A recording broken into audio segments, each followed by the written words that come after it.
Alors, c'est difficile de répondre à cette question parce que théoriquement, on ne devrait tolérer aucune exposition solaire chez les enfants avant l'âge de 3 ans. C'est 0 exposition au soleil avant 3 ans, et donc on ne peut pas vraiment conseiller de crème solaire optimale avant cet âge-là. En pratique, et notamment quand on habite dans nos régions, c'est absolument impossible d'éviter d'être au soleil, y compris pour les tout petits enfants. Donc il faut utiliser des crèmes solaires sur les parties découvertes, qui soient les plus neutres possibles. On privilégie les écrans minéraux assez souvent chez les enfants.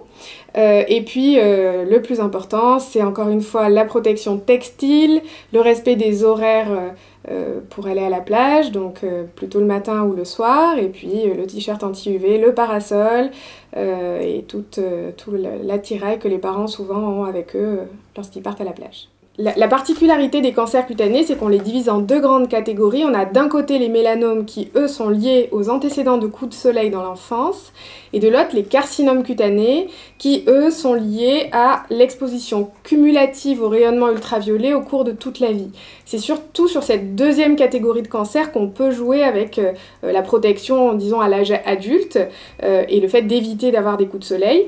L'âge avançant, on n'a pas de régénération cutanée. Les dégâts qui ont été créés dans l'ADN par le rayonnement UV sont des dégâts qui peuvent aboutir à la survenue d'un cancer plusieurs années, voire plusieurs décennies après. C'est important aussi de rappeler que l'exposition au soleil doit se faire de manière raisonnée et raisonnable.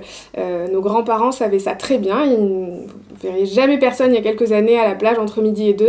Alors aujourd'hui ça se fait de plus en plus, malheureusement. Et en pratique, les heures auxquelles il faut s'exposer au soleil, c'est tôt le matin ou bien dans la soirée tard lorsque le rayonnement UV est plus faible et que donc le risque de coups de soleil, parce que c'est les coups de soleil qui sont responsables de la survenue notamment des mélanomes, et surtout les coups de soleil dans l'enfance. Et donc en évitant de s'exposer aux heures chaudes de la journée, on diminue ce risque de coups de soleil et donc de cancer.